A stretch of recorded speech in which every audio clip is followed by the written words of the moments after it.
Are we expecting Commissioner Mason? I have not heard otherwise. But we do have a quorum, so we can get started. Okay, it's 7 o'clock and it's Monday, June 6th. I will call this Planning Commission meeting to order.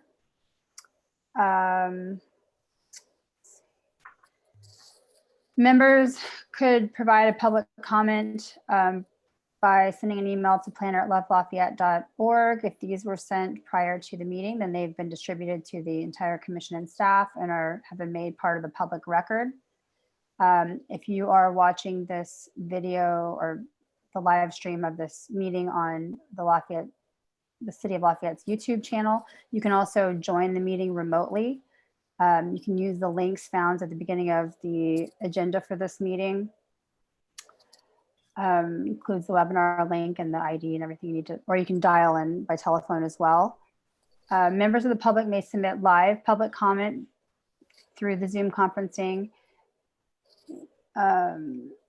So I will invite public comment for the item, and once you're in the Zoom meeting, you can raise your hand or use the raise hand feature to alert staff that you have a public comment to provide. Each speaker is allowed 3 minutes to speak.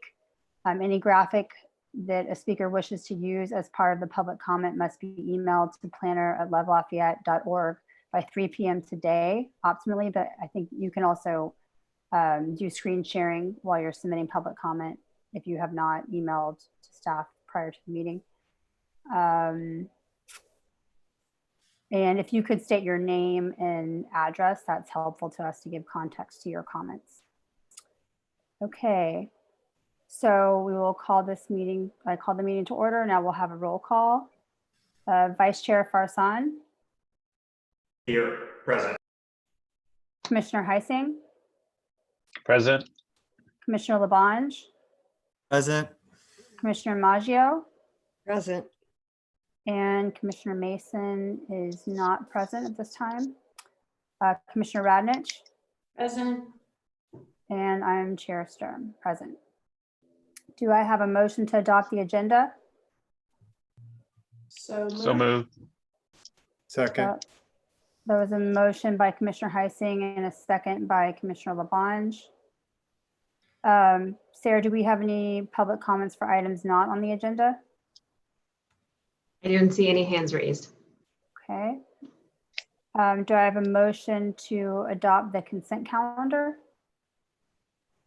Do we need to vote on the adoption of the agenda?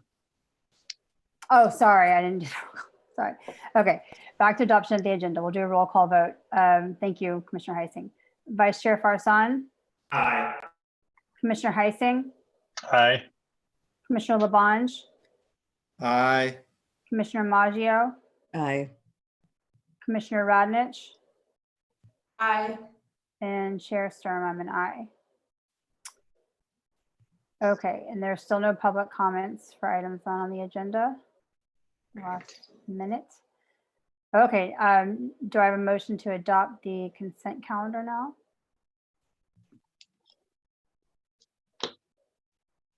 So moved. Commissioner Maggio, I think you're muted. Okay. So I have a motion by Commissioner Heising. Do I have a second? Second. Second by Commissioner Radnich. Okay, I'll take a vote. Vice Chair Farsan. Aye. Commissioner Heising. Aye. Commissioner Labange. Aye. Commissioner Maggio. Aye. Commissioner Radnich. Aye. And Chair Sturm, aye. Okay, we are on to item 6A, continued public hearing for the wireless communication facility permit number WCF 09-19, East Bay Municipal Utility District owner, Verizon applicant, LR5 zoning, request for a major wireless communications facility permit. Oops.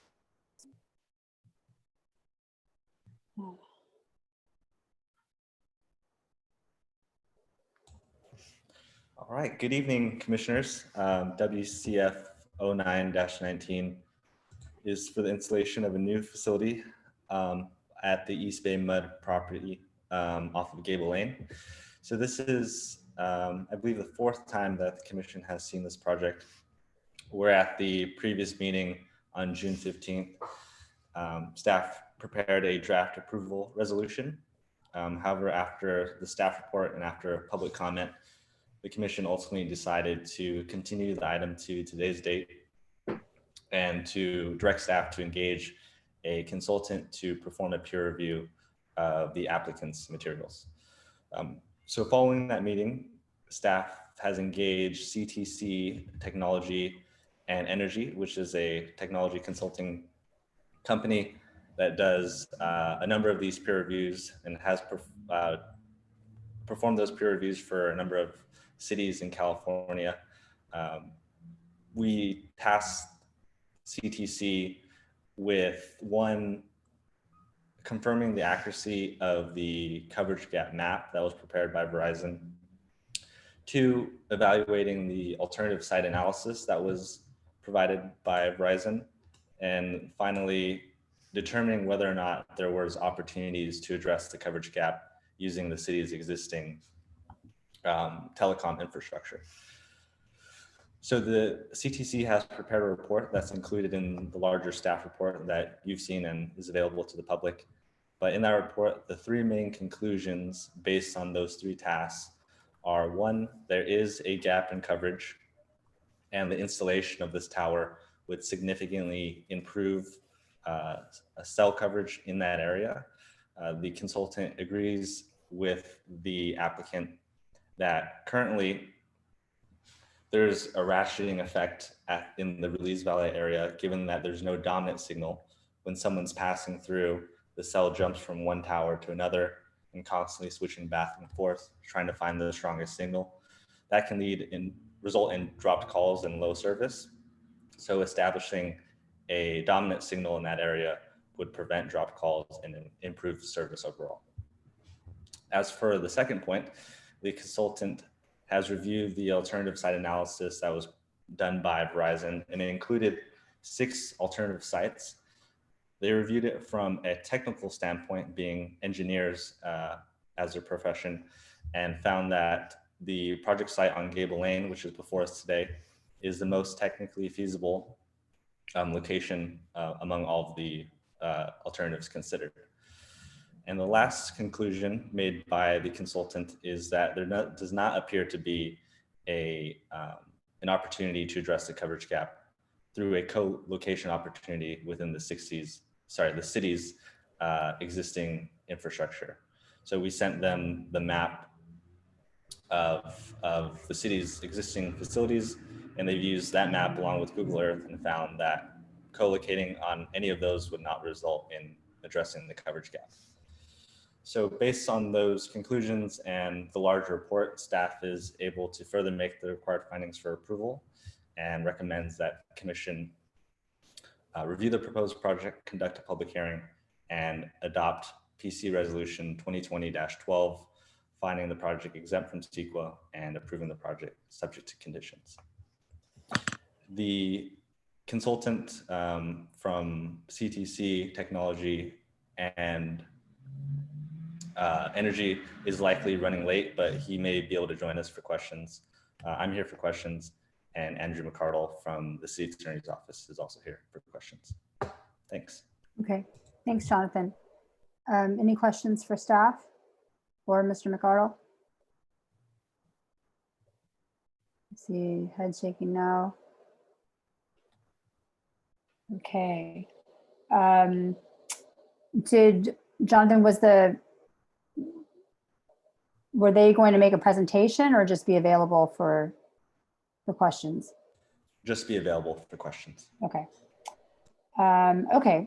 So the applicant has 10 minutes to make a presentation if they would like. Mr. Haddock, did you have a presentation? I appreciate the opportunity. I don't have another presentation for you. I think we had talked a lot about the details so far. I just wanted to mention, since we last met, there was some questions about the tabletop alternative location, and I had provided some additional information from Verizon that I think is in your packet, and that was also considered by the city's consultant. Other than that, I don't have anything more to add. We still urge you to approve and be happy to answer any questions you may have. Okay, thank you. Any questions for Mr. Haddock? Commissioner Labange? Yeah, this is just to help me learn in the future. On the coverage maps, the green, yellow, and red, do those, I would assume those are models that you do on the alternatives too, right? That's an interesting question. I don't know that I've seen that done on the alternatives. When we identify potential locations, we send those over to the Verizon RF engineer, and they do their own metrics to decide, which locations will work for the network and which won't. And I don't see reports like that at that stage of our process. So it's hard for me to say exactly what reports they run. I'm sorry to say. I mean, so maybe it's from before and I'm just forgetting. How do they like generally decide that coverage is from a particular site is good or bad? Maybe it's not visually shown like this, but they get some data that they use to say this site's better than this site, kind of like, and this just shows it to like the layperson a little easier. Yeah, they have a lot of tools that they use. I mean, including the sort of thing that is represented on those coverage maps. I just don't know that they generate those coverage maps. They also have data about call failures, about exhaustion of adjacent sites, and they can model how calls would be handed off from one site to another in different locations. So there's a bunch of tools like that. I'm sure we could find out more information for you for the future if that was something you really wanted to know about. No, that's all. I mean, I just wanted to know if you knew. Okay, thank you. I appreciate that. Okay, if there are no other questions, then we can open public comment. Sarah, are there public comments on this item? I don't see any public comments. All right. Okay. So we'll close public comment. Mr. Haddock, usually you have 5 more minutes to say anything that you'd like, but you shake your head. Okay. Okay. So we'll bring it back to the commission.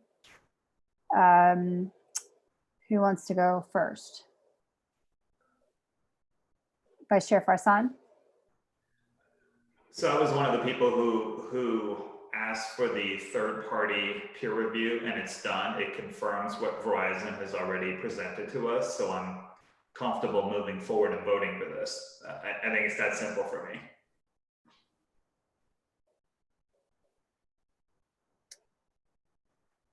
Okay. Commissioner Heising?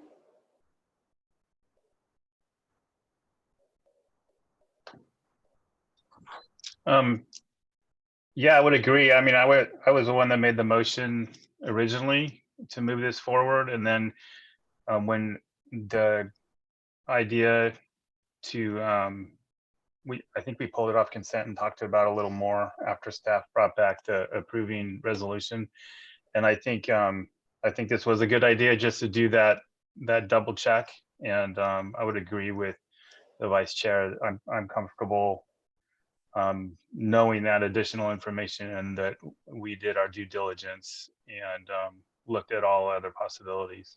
So I'm comfortable moving forward as well. Thank you.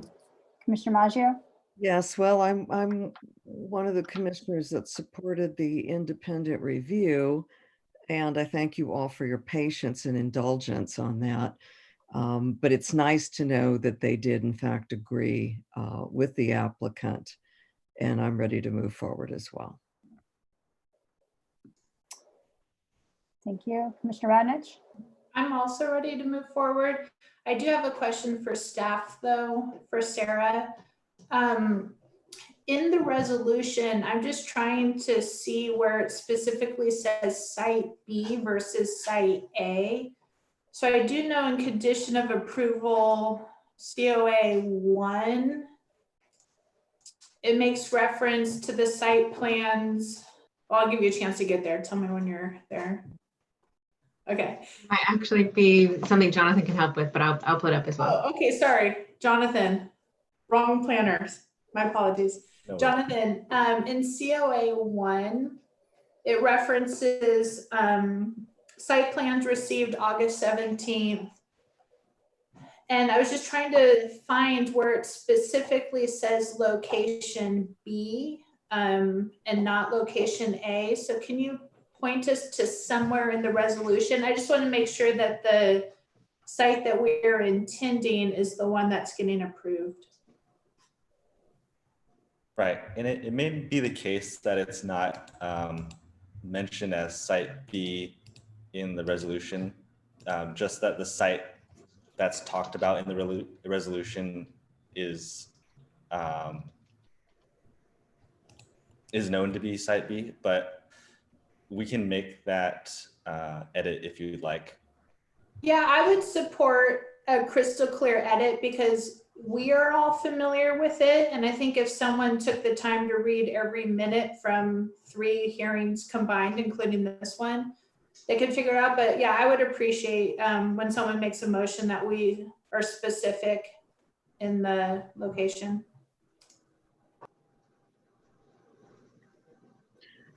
Commissioner Heising? Yeah, is there a way, Jonathan, you could just pull up the plans and just show us those plans approved on that date? Yes. And then we can just see it with our eyes before we make a motion.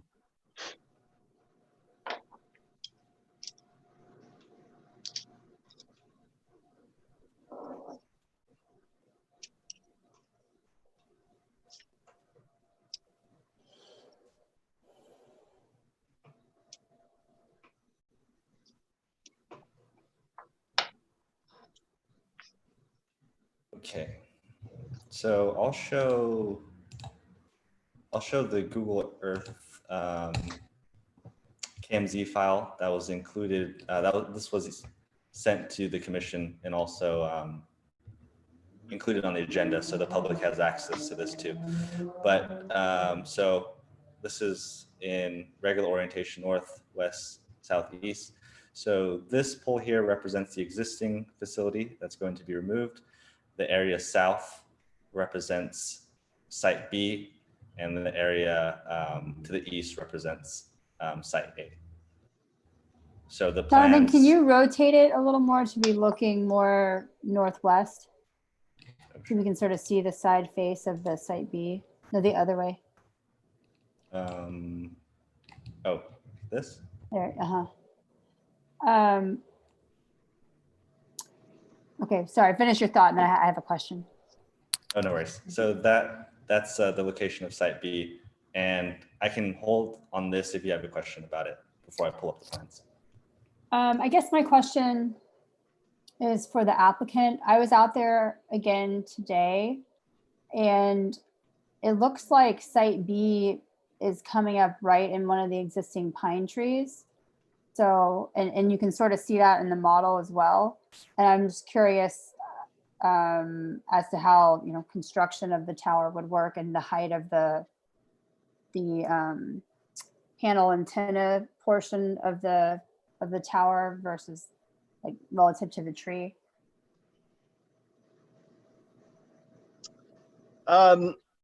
It's been a little while since I was up there, but when I was there last, there were some trees that kind of enclosed that area, but the location where the tower would go had, you know, nothing obstructing it. It had vertical clearance. Yeah, it had vertical clearance, so that's what we're expecting when we go out to build. How many feet south of the existing tower is site B in plan? I think it's about 34 feet. Okay, when I was out there, it didn't seem, I remember you saying that we couldn't, that moving the location closer to that little shed wouldn't work. And then we couldn't, you know, go east, not that we wanted to, but just didn't seem like a whole lot of space. And the pine tree canopy or drip line seemed to be coming in, covering that space where we're looking at. I think it's going to be close as far as avoiding the canopy of the trees, but when we had planned it out, there was space for it. I'm just trying to double check this if I can identify exactly how far from the existing tower that is that would be, but it's going to take me for a few more minutes to find the right plans. Sorry about that.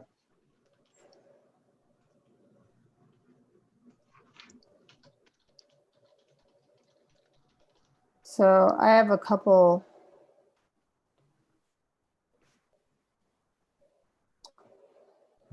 Let's see. There's one picture. But I guess my question is, if the pine tree is in the way, we weren't planning on taking that tree out was not part of the proposal, right? I know we're not additional oak trees. And we're not planning to take any trees out either. In fact, I think one of the conditions is for us to plant an additional tree, which we're planning to comply with. It looks from the earlier drawings that the new tower location is about 42 feet away from the existing tower location. And then how far from the shed? So if it's 40, probably like 15 or something. Or 20? I don't know that we have that measurement on the plan, but if I had to guess, looking at the drawing that Jonathan has on the screen, it looks like about 25 feet to me. Okay. And is there some safety requirement that vegetation needs to be so far off the pole or the antennas? Well, no, not really. I mean, the antennas work best when the leaves aren't close, but when we checked that clearance before, we had plenty of clearance. So okay. It's hard for me to say because I'm not sure what you saw when you were at the site today, but I don't anticipate it. Well, I was just trying to visualize the tower in line with the existing tower and coming up, existing in that space between the existing tower and the shed. And it seemed like that pine tree was protruding into that space. But I imagine it hasn't grown that much since you were there last, so. Yeah, probably not. Yeah, I was just concerned that it would have to be taken out, but if that came up, then you'd have to come back to the city anyway. Okay. All right, Jonathan, thanks for pulling up the plan. Okay, let's see. Commissioner LeBlanc, did you have any comments you wanted to make? I just appreciate the applicant. This was for me the first time, so I know it was a little bit, and as well as Mr. McCardle as well. So this was a good learning experience. I am glad we did get the third party to review. I feel a lot more comfortable about it. I feel like I understand the wireless issues a little better. So, but I do want to tell the applicant, I appreciate, the patience because you were part of the learning curve. So thank you for that. But I'm ready to move forward. Okay. Okay. I too appreciate the peer review, and I'm was glad to see that it reinforced what the applicant had submitted. I still have some concerns that it's going to be fairly visible, although I do think that we've done what we can to ensure that it's the least visible possible in this location. Looking through the findings, I still couldn't make the two findings regarding visibility in the Hillside Overlay District. And I noticed that on the staff's analysis for the exception to development standards, we focus more on the 50-foot setback than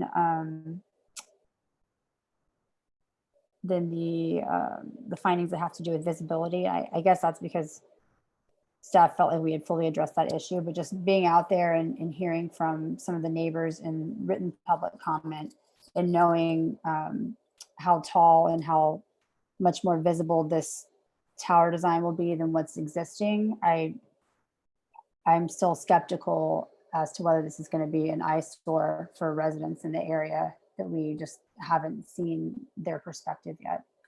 But that said, that would be something that we would include in the things that we can provide exceptions for. So I just wanted to make that comment, but I'm also prepared to vote on the item. Through the So, chair. Yes. To Commissioner Randich's comment, if it's going towards a motion for approval, I might suggest including a revision to the findings 61512 AE. That finding talks about site layout, and we can edit that part of the findings to talk about Plan B, Site B specifically. Okay. Jonathan, can you sorry, Chair. Jonathan, can you please repeat the finding and the page number?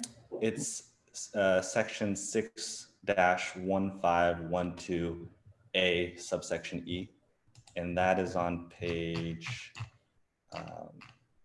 3 of 8 for the resolution. I would also recommend adjusting condition of approval number one, indicating that it's approval of site plan elevations and details for site B received such and such date, just so it's easy and clear without having to read the resolution also.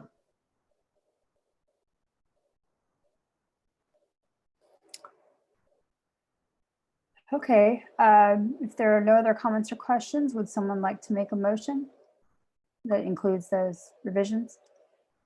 Commissioner Heising?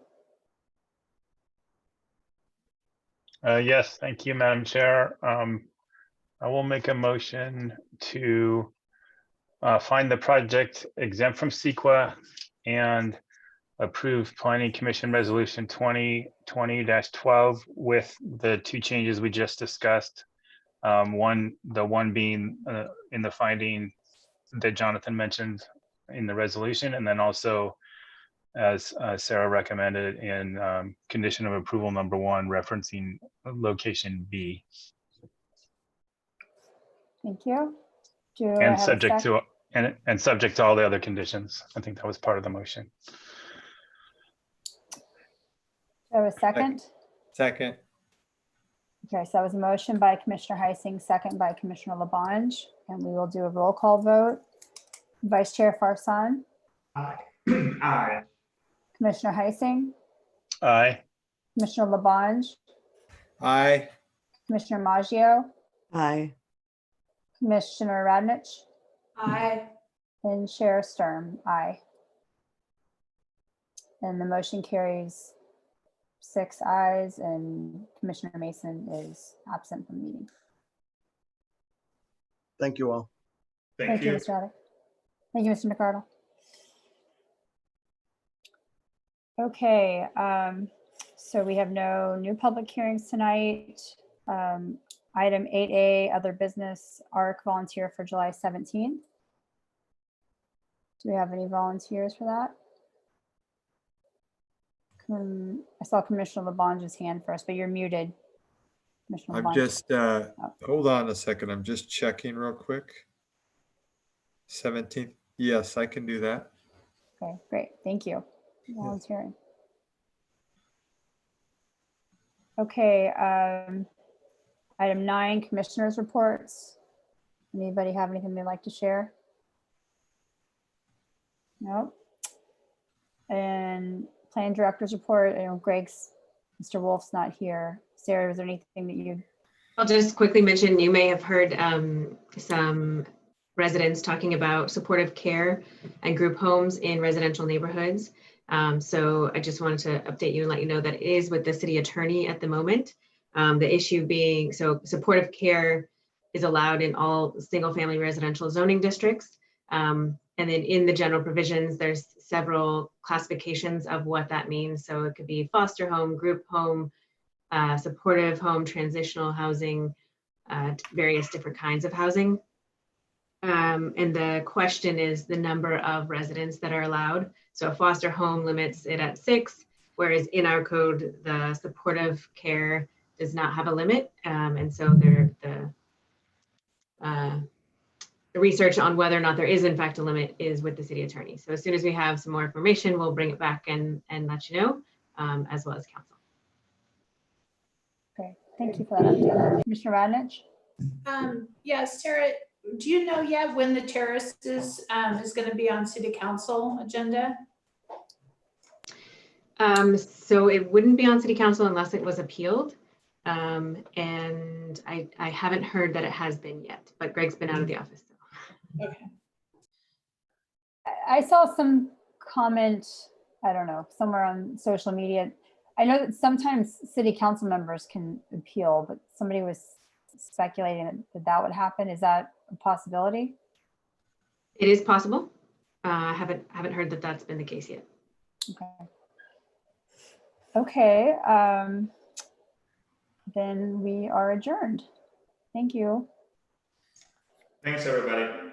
Have a good evening. Bye. Thank you all. Bye-bye. Thanks. Good night. Good night.